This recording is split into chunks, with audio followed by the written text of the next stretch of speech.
Good afternoon and welcome to the third and final session of Develop Your A-Level Teaching.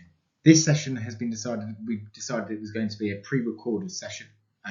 We really felt that this was the best way of ensuring everybody had a chance to participate and engage in some really important topics, but hopefully at a time most convenient to them. We have 1, what are the opportunities for online learning in a post-COVID world? 2, what will the recovery curriculum look like for year 11 into 12?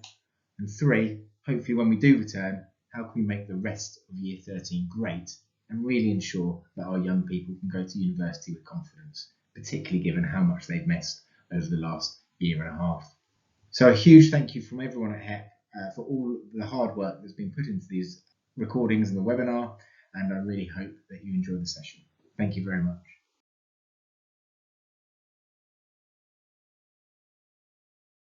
I think it's fair to say that there's never been a time in education before where we've been forced into a situation to up-level our skills in the digital world, and we're finally seeing what the capabilities of the digital world really are.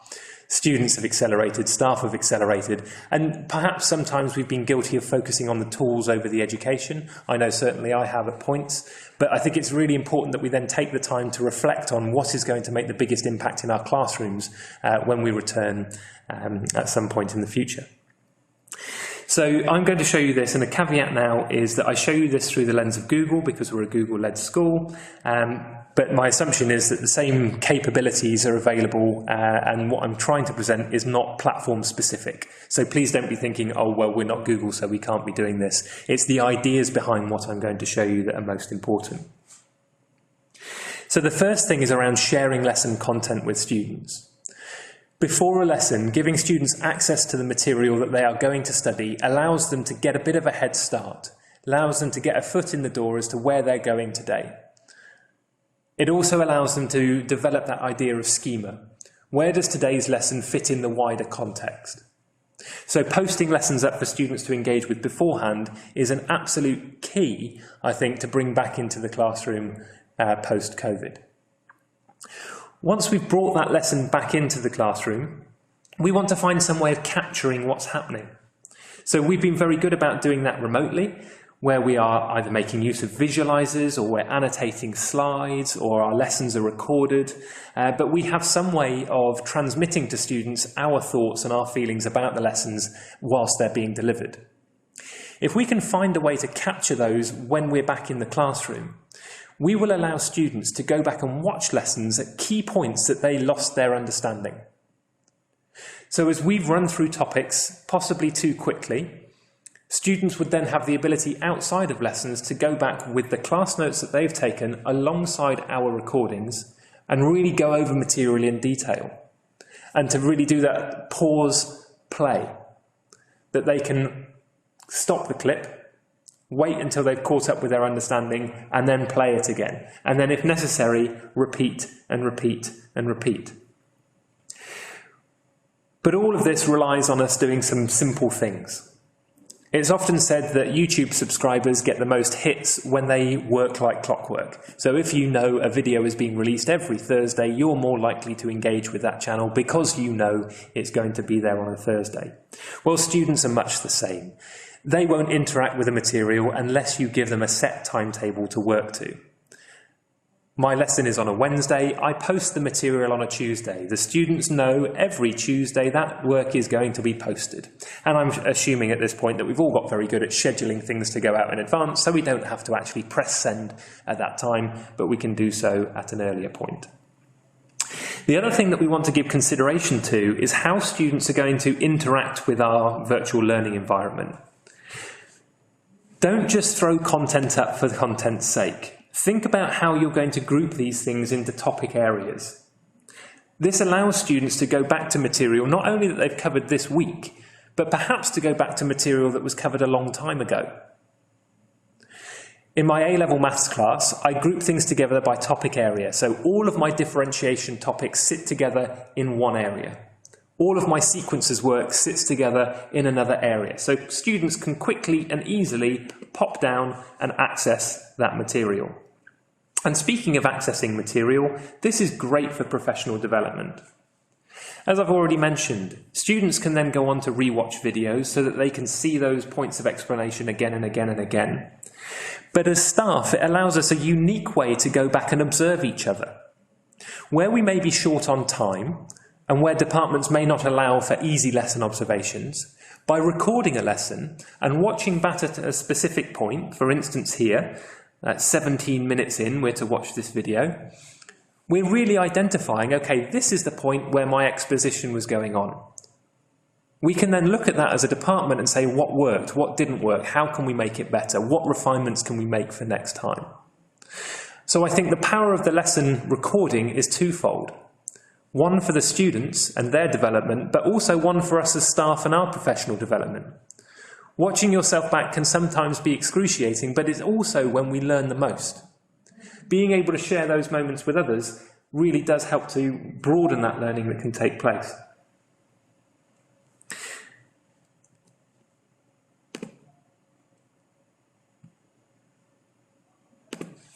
The other piece I want to talk about is around independent work. We've got used to setting work online and receiving some form of feedback. Now, this could be a great thing moving forward if, for instance, you choose to move to a midweek hand-in session. Students can hand their work in before they get to the lesson online, so that they can then return to the lesson with you already having marked their scripts ready to move the students forward. And again, this could take different forms. It might be that, for instance, students start off with an essay plan. You've gone through new material in a lesson, the students are to go away and write an essay on that topic. But perhaps what you want to see is a short essay plan halfway through the week that lets you know that they're going to be on the right track. You could even go one step further, and in my ideas section here, I have an ideas to share document. And allow students to have communal access to the plan. What I mean here is that we post a document that all students in the class have access to, and we encourage them all to edit the same information, to create a common plan. The very best students can then go ahead and start putting that plan together. Those students that need more help can use the essay plan that has been generated by those that are more able, and everybody wins. The teacher can even see and add comments and start to adjust the format of the planning partway through the week, which is going to give you much better results when you get this work handed in. The second thing that you might want to look at is to set up seminar sessions that are student-led. We've all become very well versed in using online meetings and online meets and calendar events and so on. Encouraging students to meet up in their own time, possibly remotely, could be a really good way of kicking them on with that harder material. For instance, you may have a high ability group within your class and you want to give them something distinctly different to challenge them together. Ask them to find a common time where they could talk about this material, whether that be in school or whether that be remotely. Students could be encouraged to engage with each other at a time that's more convenient to them, rather than forcing them to do so at points in the day where perhaps their lessons don't marry up in a way that makes it accessible.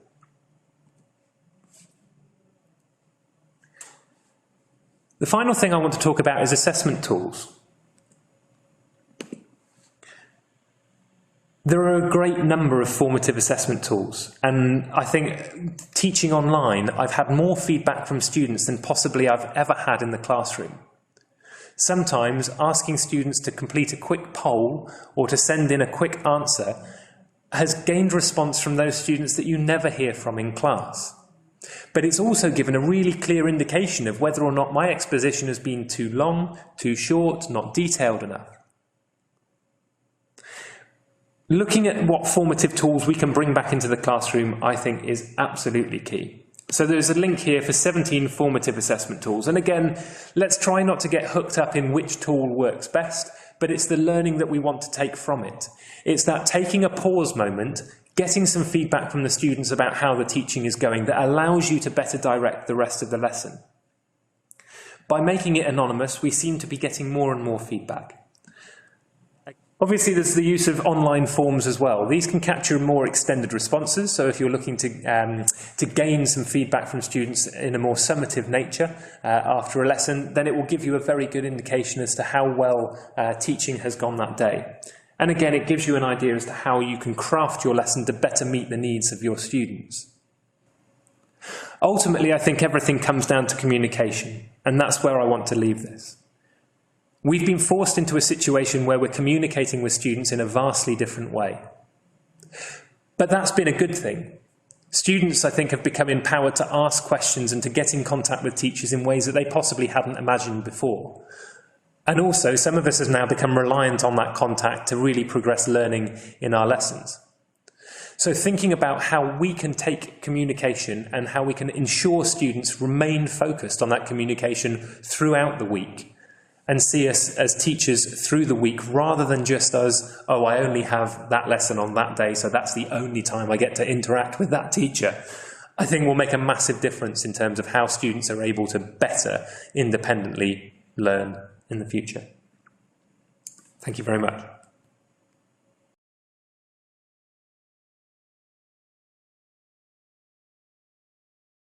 I think I was really interested in sort of the recordings from quite a CPD perspective. So for me, we always say as teachers, oh my God, I'd love to see myself back and know actually what I look like in the classroom. And quite often when we're training teachers, we might do that, but we do that once.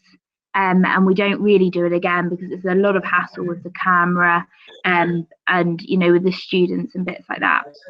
And so for CPD, I think it's an incredibly good self-reflection tool. And we've started to do that at Logic, and it's been amazing, of really just watching yourself back and going, did I make sense there? How clear was my explanation? So I think that can be a really nice way. My other vision of this is to develop links across curricula. As a maths teacher, I quite often have maybe computer science or business say to me, well, how do you teach percentages just because I'm going to teach it next week and I want to make it the same? Or having sort of a really good reusable video that I've planned and delivered on percentages means that's a really quick win, and I can just send that out to that staff member rather than them having to maybe come and watch me and find time on our timetable. So the final one as well on that is departmental, because it immediately starts feeding conversations. As a history teacher as well, I might start, record something on answering an 8-mark source question, and then we can start collaborating on the best way to deliver that instruction. So I think really good reusable recordings could be done for cross-curricular links, but then also just ad hoc recordings to watch yourself and get better in your practice is a real strength of this. I think in terms of students, we can also make use of the recordings moving forward.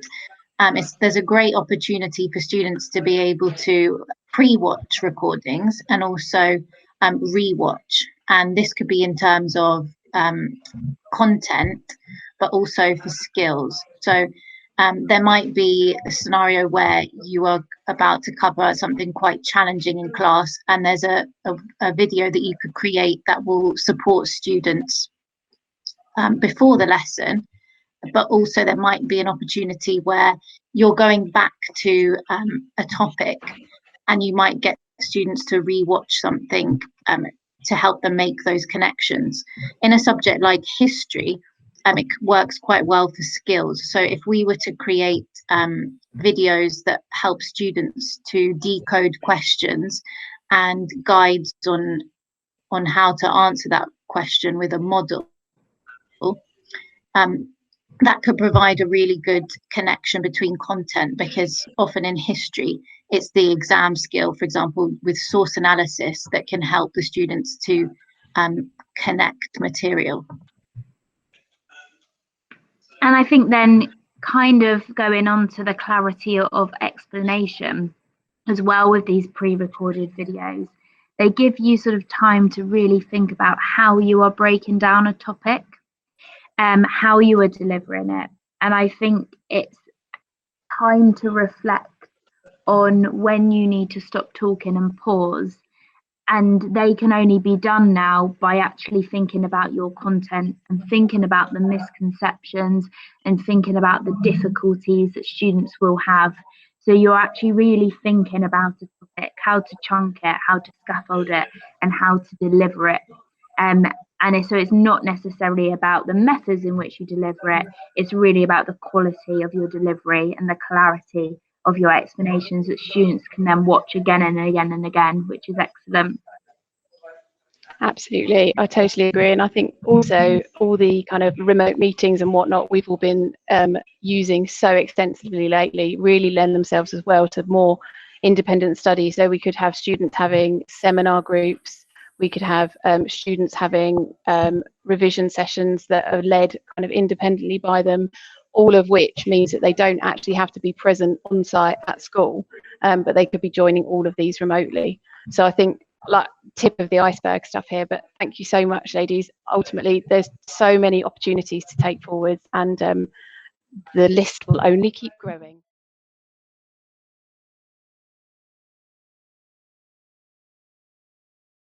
Hello, my name is Bonnie Venning and I'm the Year 11 Learning Coordinator at Heston School. And I would like to just share some of my thoughts and ideas with you about the Year 11 recovery curriculum. And I will do that in two parts. First of all, talking about planning for the return to school and then making the most of the rest of Year 11. So first of all, just the importance of planning. And I know that I certainly have a tendency, and I know that this has been shared by some of my colleagues, to want to get straight on with it and get going as soon as we're back in school because there's so much catching up to do. But I also know that I'm better off holding back on that temptation and taking some proper time to evaluate the current situation and plan carefully based on what I see when I return to the classroom. I was interested earlier this week to see an article in the Times about how GCSE students are hit hard by anxiety during lockdown, which, as we know, isn't surprising with all the normal lockdown stresses, as well as anxiety about what will happen with their assessments, what that means for their sixth form options, and how all of that will affect their futures.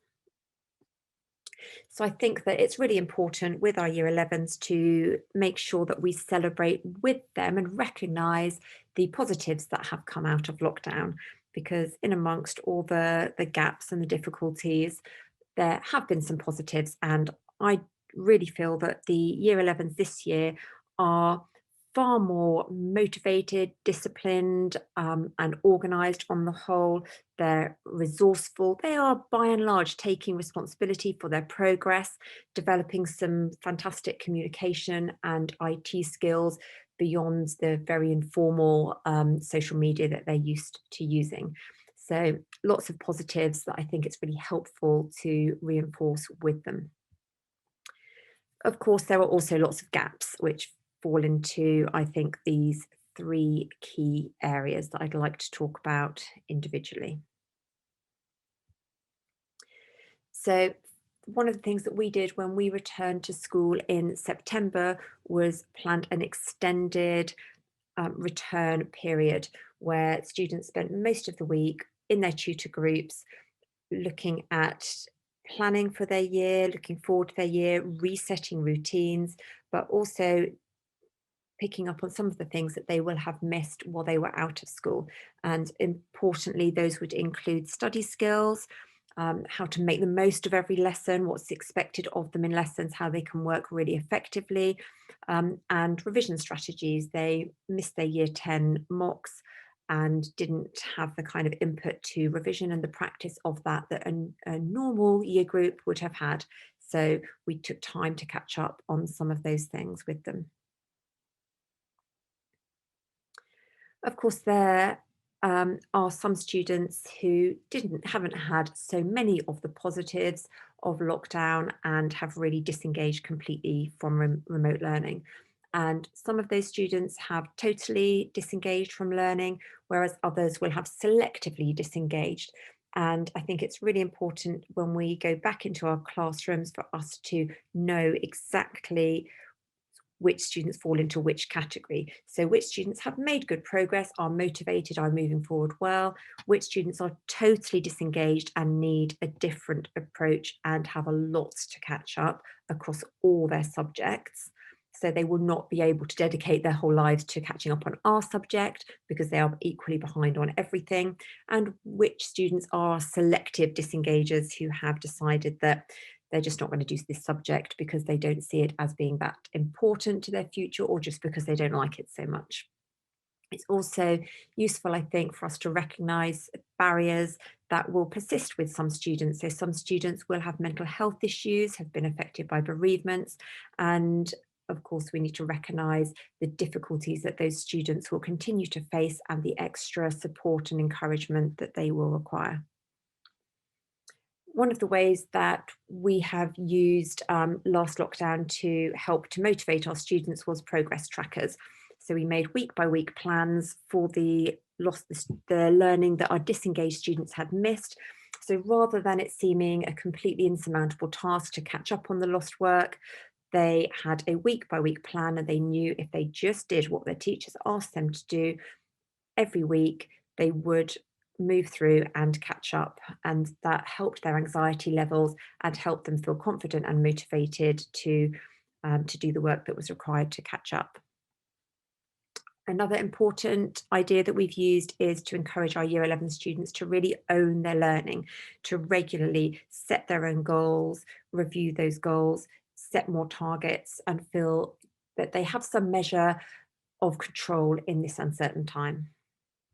My name is Amanda Fleck, and I am assistant head teacher at Brentford School for Girls. And I'm going to look at how we can boost academic maturity for our students, looking at curriculum coverage, explicit links to prior learning, and language literacy and oracy. First of all, I'd like to look at the curriculum coverage. As we can see here from this image, all of our curriculum subjects, all of our subject areas have a huge subject domain, and we dip into them, and especially at A level, we can see that we've got quite a small specification as part of our subject domain, and even smaller part of that is examined. And what we do well is we cover a lot of that subject domain, and usually in lessons where we've got our students in front of us, we will dip into it and we will look at knowledge from wider areas. I'm going to look at now what that knowledge from wider areas means. So this is what we call core versus hinterland knowledge. Now, the core knowledge, I think, has been done really, really well with online learning, and we look at what we need to do to cover the specification, and some learning obviously has been lost depending on whether you've done synchronous or asynchronous learning, how well students have engaged. Some of you may have, like we have, shortened your lessons slightly and maybe don't do as much independent work or homework. But I think we've really managed well, as we certainly have at our school, to cover the core knowledge, what students need to know as part of your specification. But this, so to support literacy, we have more knowledge, which we supplement with this hinterland knowledge, putting it into context. Anecdotes about sort of different areas of the topic. For example, talking about, the example here is Archimedes in the bath, or talking about things, if you're doing, I don't know, sociology, talking about a sociologist and some of their other work that isn't directly on the subject. It all helps to build and support literacy, because the more knowledge you have, the easier it is to write about things. So why is knowledge important? Knowledge helps us. This hinterland knowledge will help us comprehend complex text. Students need to actively engage with what they're reading and to use their existing subject knowledge to make meaning of it. If you can read quite well, you can decode, you can understand what you're, well, you can actually know what you're reading, understand the words, but it doesn't mean to say that you can comprehend it well. So that extra knowledge, all of that hinterland knowledge helps support that. So reading academic text is difficult. It depends what you are reading, but in my subject, for example, in science, we have lots of polysyllabic words which actually increase the reading age and make it difficult. But what I wanted to draw on here was that about reading age of students. So if we've got a text that is a reading age of 16, what it actually means is that an average 16-year-old would only score 50% on a test of comprehension of what a question is asking. So if you have a student with a reading age of 16, they will be able to read the text, they will be able to decode it, they will be able to tell you what it says, but for comprehension, it means that only 50% of it they will comprehend. So what we need to do is we need to explicitly support our students with reading academic text, model how to do it, talk through with them, read with them, explain the challenges that they have, and then support them when we go through different questions. So this, for example, is an A-level biology text. It's from my year 13. It's about respiration. It is incredibly challenging to read. Without the support of a teacher, it's difficult. So we need to make sure that we have this on hand to be able to help students decode it. We've talked about reading age. And this reading age, if you look at the next slide, this reading age is 18 plus. So we've already mentioned that the student with a reading age of 18, and I don't know about you, but many of my students, when I look at their reading age in sixth form, they are operating below 16-year-old. So they would be able to comprehend less than sort of 50% of what they are reading. And these are what we need to prepare students for. We need to explicitly say to them, this is difficult to read. We're going to have to work on how to understand it.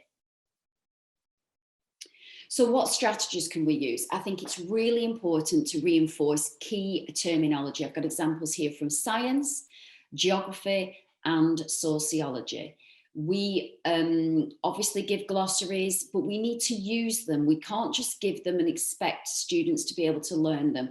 Lots of low stakes testing, bingo games, crosswords, linking key vocabulary, basing it on the wider reading, and continually going back and going over key terminology.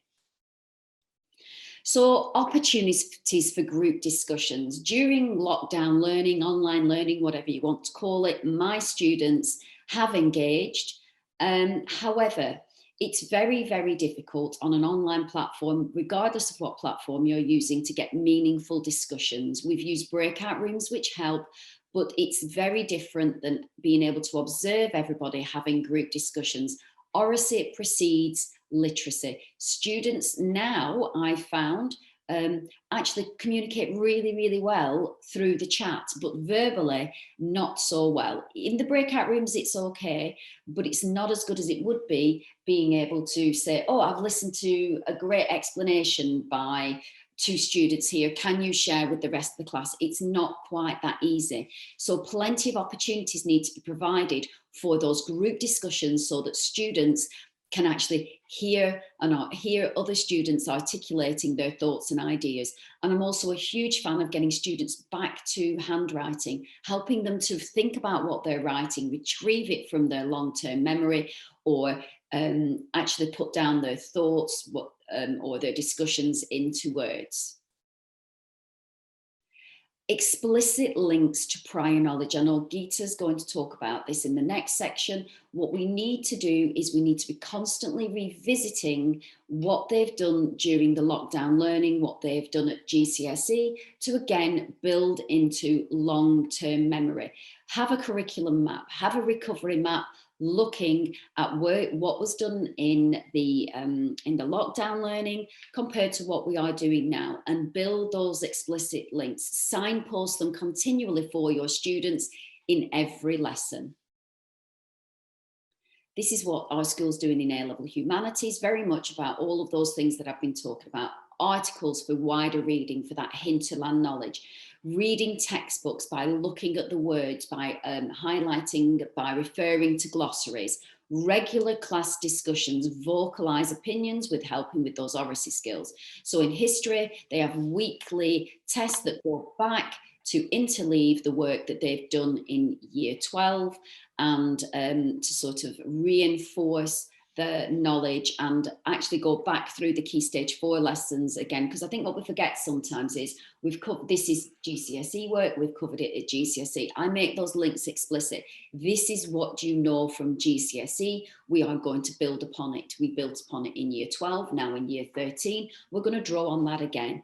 And lots of consolidation. Go back, make time regularly within your cycle of lessons for consolidation, whether that's creating consolidation notes, whether that's going through exam questions, whether it's looking at more fun activities like bingo, articulate, look at the concepts, and build that in to your curriculum plan. Thank you, Amanda. My name's Geeta and I'm the head of sixth form at Brentford. I will be aiming to develop on the aforementioned recovery curriculum of Year 11 students with the aim of looking at whole school recovery plans and specific examples on re-engagement and plugging gaps for Year 11s into 13 and 12s into, Year 11s into 12 and 12s into 13. In the summer term, different groups of staff helped contribute to our whole school recovery plan.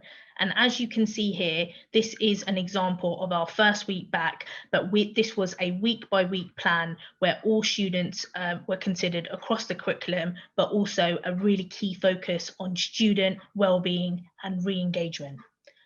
With the second lockdown, we find ourselves in a very similar position where we will be exploring a whole school recovery curriculum, but as mentioned earlier, we will also need to incorporate a really thorough plan on keeping Year 11s and 13s motivated, looking at how to prepare them for summer assessments, and also looking at continuing to re-engage those disaffected students and challenging those that aim to do really well with our A grades and A stars and B grades. So first of all, as Amanda mentioned, it's really important that we're constantly overviewing the content. But in doing this, at the beginning, we should really try to initiate as many bonds as we can between the groups. Through the online learning, one of the things that students have really missed is being around each other and that peer support that's so important in the classroom. This is something that we will need to get into the habit of when students return to school, both in the summer term and in September. And those good habits and routines right from the start are really important. At the start of year 12, they need to know the expectations at Key Stage 5, and this will really help them to overcome that lack of preparation that they had for public examinations. So where possible, as part of your long-term planning, try and embed exam questions as part of that. You will have to take a scaffolded approach to this because we really need to work on building student confidence, and in doing so, where possible, teachers will need to train and model answers. I think when students come to us, usually in year 12, we forget that they are just that notional 16-year-old that's out of uniform. And where we can, we need to do as much planning and training to get them where they need to be for what's required at Key Stage 5, whether that's going over material from year 11 that they still need now in their subject, but also consolidating and retrieving those key concepts and words and using them time and time again. In sociology and psychology, we embedded this interleaving and consolidation timetable. This was to help year 13s revise over the year 1 subjects and topics as part of their independent learning programme. Teachers use this to assess how students were doing in starter activities. So those low stake tests at the beginning, as part of the timetable, they would look at the learning they've done in class, they would go away and learn it again and consolidate, and then they knew this would be followed up by a low stake test to indicate students' knowledge and understanding. It would then be a teacher's role to plug some of those gaps, and we could do that through looking at exam questions together and breaking down how to approach that question. In psychology, they have lots of access to ExamPro, so the use of PLCs can be really, really effective in this instance. The teacher can look at the areas that are like red for students and review those, where they can then look at an exam question, answer that, and then a week later the mark schemes can be released for students and they can self-assess. A few days after the marking of this and the self-assessment, the students can reflect on the strengths and then the areas for development. And then the objective is for the teacher to have this bespoke recovery curriculum based on the needs of the class, because the needs of every class will be very different. So using those PLCs and identifying the areas in order to do that.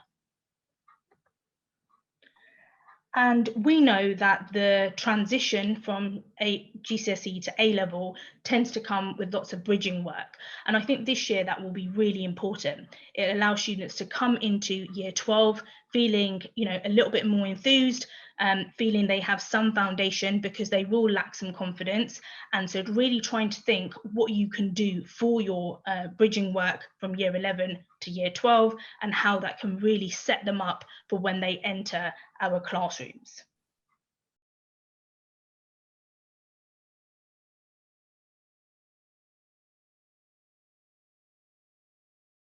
Each week we're having 2 tutor sessions and 1 assembly. And a key thing that we are using and that we are driving within our tutor sessions are lots of debates we're using the day, which is an amazing resource. There's lots of debates in there, quizzes, presentations for tutor time, saves you a lot of time. Can be used across the whole school, but particularly good for sixth form. Lots of challenging questions in there as well to open up discussions. We've set up a cook-off challenge for our students just to try and keep them off screen a little bit, obviously when they haven't got lessons and they're not working, trying to give them some challenges, sharing recipes with tutors in tutor time and their friends. And we've come up with the idea of creating a sixth form recipe book, and we thought that'd be lovely for students going off to university next year to share some of their ideas. We've also done a photography challenge. We've got a weekly theme. So for example, things like lockdown in winter, we've looked at family, friendship, studying. And then we display some of our photographs and some of the work that's been going on in class on the school Padlet. Juliet's going to share the Padlet with you just so you can get an idea of what this looks like. So it's just coming on screen now. Work being presented, work that they've spent a lot of time doing, being presented for the rest of the school and for also to look at. So we are really trying to get students motivated outside of lesson time, also encouraging them, as I'm sure lots of you are, to be physically active. And within our assemblies and tutor time, our Google Classrooms, we're putting on a range of activities for them to try. We also signpost our students to lots of mental health and wellbeing links. I've put a few links on the next slide, but we've just recently sent out a whole list of links like this, website links, also free apps that are NHS endorsed, just so the students know where to reach out, obviously within the school pastoral system, but also what's out there and available in the wider web for them. Okay, thank you.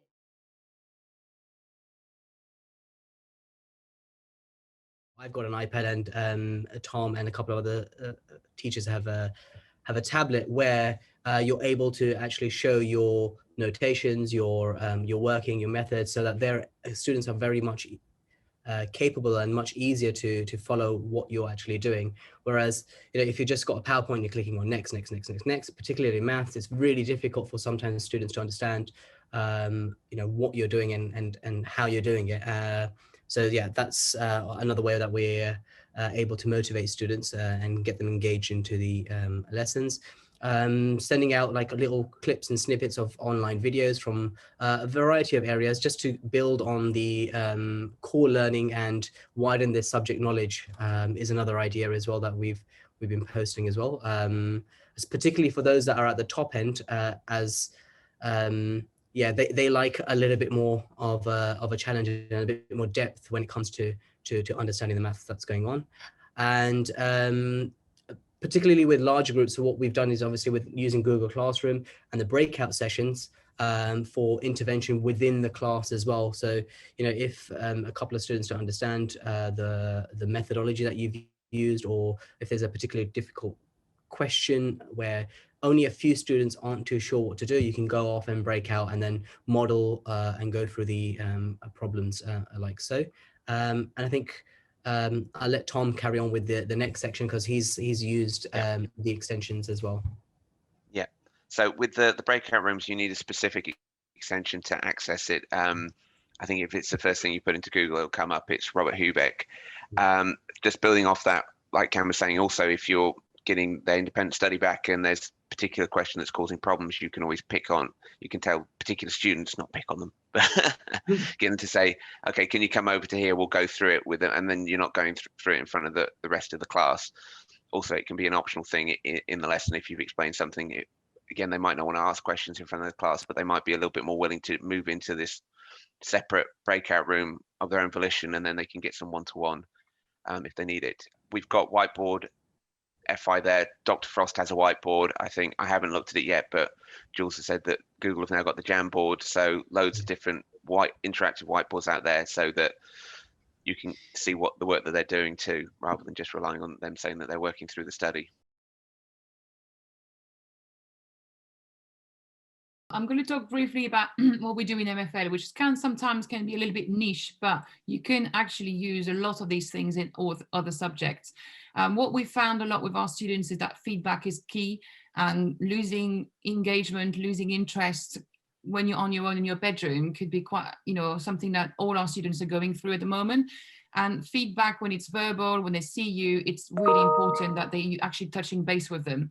So whether you do that with your MOT extensions, whether you're doing breakout rooms, or as you can see at the end in languages, we do a lot of one-to-one. They have a Google Meet once a week. All of them have a Google Meet with one of us.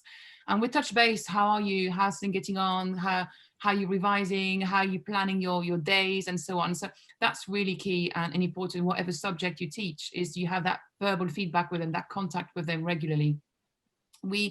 We are very focused in languages, keeping them focused with their objective, their assessment objectives and the skills, because we're very conscious that, they need to go into universities, and that's the focus now. There is a life after COVID, literally, that's what I put here.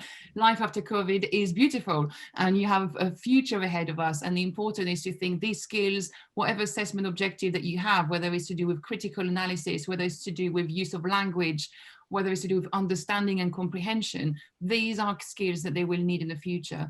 And sometimes they get a bit daunted by the idea that the exam is cancelled, they don't know what's going to happen. If you focus on the skills, they know that there is a purpose in what they're doing. So breakout rooms, as Tom mentioned, are really key for us in languages, but I think in every subject, if you have time to actually do intervention with them and speak with them, that would make a difference. We try to encourage as much as possible to get reading for pleasure and literacy skills. So we send them ebooks on PDF that are related to what we teach. And we encourage them to go and watch stuff online, whether it's on Netflix, on Discovery Channel. We try them to get them engaged and learning for pleasure, finding information for themselves that is not relying on us giving things to them. So that's part of their study period, and they have to go and fetch things out. In terms of motivation, then it's a bit like the year 7s and the year 8s, they like to be praised. They like to be feeling that they're doing something good. So we put their work on the Padlets and it's shared on the website, like Gemma said.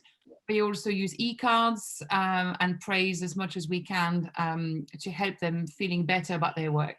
So I'm just going to pass on to Dan very quickly, but I wanted to show you what Learner Voice have said in January.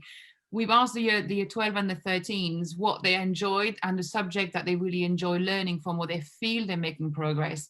And these are the subjects that use interactive platforms, whether it's to do with the white pen, the whiteboards, whether it's to do with maths, when they're doing lots of things remotely but interactive.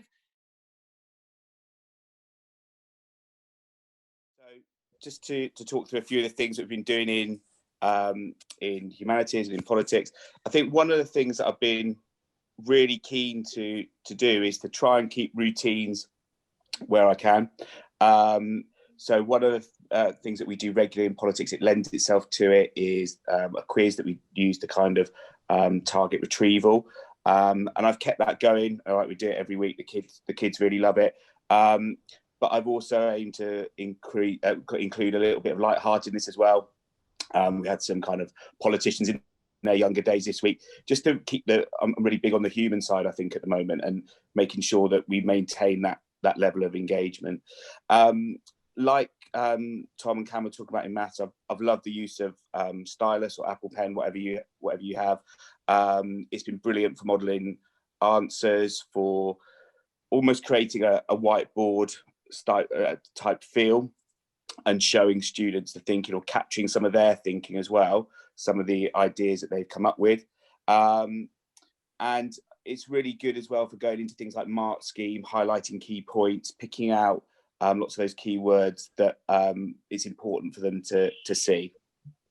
I've become more and more aware, I think, of kind of the cognitive load that we're putting on students, and breaking topics down into even smaller sections. So, for example, we've recently done a question in year 13 about the US Constitution and whether it's effective and relevant in the 21st century. And I've broken it down into much smaller sections, tried to capture the student work a little bit more than I would do. So rather than them getting them to go away and write the whole question, we've done it in paragraph stages, so I can really capture and check their understanding. And really just motivationally, every week, every lesson, trying to use the spec and the LO in the spec to just keep them aware of what they're doing counts and it matters, and they can see what they're doing. I think that's absolutely crucial. And you know, we're lucky in politics that the current situation, there's still loads going on. So things like the presidential inauguration, anything that happens to do with maybe COVID or stuff to do with the government, I want to kind of make those points of discussion, because obviously they're living it, they're experiencing it, and you know, we want to bring that into the classroom where we are. And I think finally, just coming back to that human side, not kind of turning off the computer as soon as the lesson's finished, having a word, checking in with them. You know, I had some of my year 13 suggesting kind of recipes and things like that, just that, trying to recreate as much as you can, maybe some of that extracurricular talk that you'd have when students are coming in and out of your lesson. So yeah, those are some of the things that I've been doing over the last few weeks. We do talk about mislearning, and a lot of subject teachers are really worried about mislearning, especially our science and scientists. We do guide independent reading studies. We try to, as much as possible, to guide them what to do, because sometimes they feel like they don't know what to do with their time, or they're trying to cut their tail, trying to finish the work for a teacher. So it's quite important that we guide their study and give them exactly, you've got 60 minutes to do this piece of work, or would like you in your study period to do this research or watch this documentary. So try to guide them so then they feel there is a structure for their day, and it's not just like working. And do tell them 4 o'clock, just switch off, go for a walk. But it's difficult. Not all of them want to do that. So we find in science, they do like to pay more attention to core topics, because they know those are the things that they will need in universities, especially for the medics who are actually planning to go into do their science. They have a lot of topic lists and books and research articles that they have set them to do in study period, for them to expand their research and getting ready for year 1 for those who are going to go and study sciences at universities. They've had also a lot of support with the entrance exams, especially with the virtual work experience that they have been doing, and they're currently doing it at the moment. And we've been encouraging the summer schools for year 12 and for 13s.